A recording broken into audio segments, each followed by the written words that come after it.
If you see the countdown or a flashing orange hand, stop and don't cross. The law states it is illegal to enter the crosswalk once the countdown has already begun.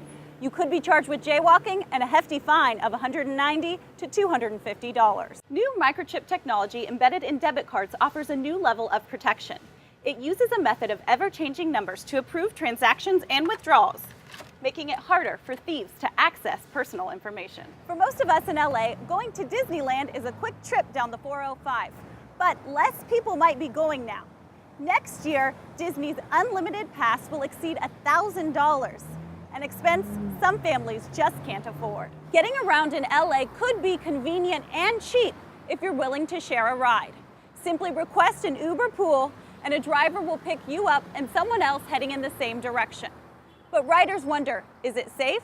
If the zombie apocalypse was coming, this might be one of your last stops out of town. Yeah, I think so. I'd be entertained for a while.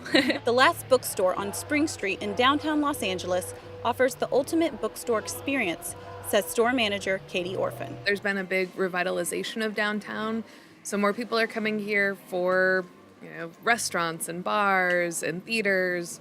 So we're just we were ahead of that curve a little and have been fortunate to ride it. The Restored Bank features several different kinds of books, from children's classics to New York Times bestsellers and everything in between. Ebook readers are no longer on the rise. The sales numbers are pretty flat for them.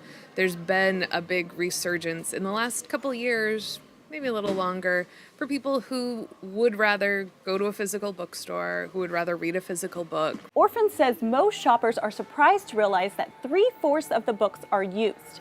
In fact, they are so selective, it is hard to tell which book is new and which is old. We have, at this point, 18,000 square feet of mixed new and used books, so we're able to offer people books that are out of print, collectibles, first editions, as well as the most recent bestsellers. While the name doesn't reflect reality, shoppers say they prefer this independent bookstore over others in the Los Angeles area, which is why this bookstore is still thriving. They seem like a lot more interesting, as opposed to other bookstores that I've been to.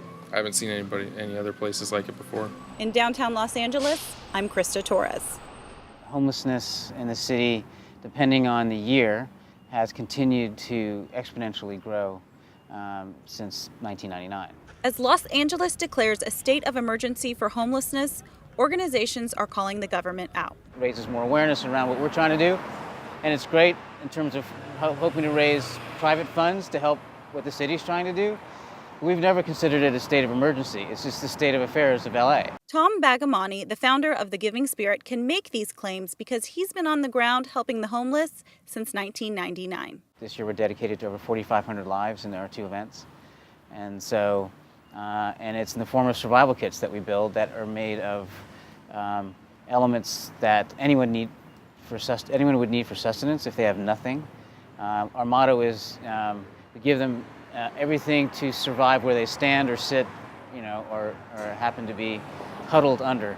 According to the Los Angeles Homeless Services Authority, there are 25,000 homeless people living in the city, but Bagamani disputes that number. Reports that you hear, the numbers are from 29,000 to 43,000. Those numbers are way too low.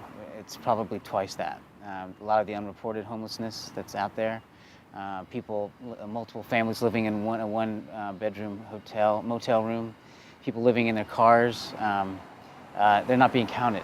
The organization puts on 2 major outreach events each year to distribute care packages to people living on the streets. Bagamani says they've helped thousands of individuals, and that number keeps growing. The quickest way to end homelessness is to have homes. The Giving Spirit has over 10,000 active volunteers. They're now working out of the organization's headquarters here in Brentwood to gear up for the December 10th event. In Brentwood, I'm Krista Torres.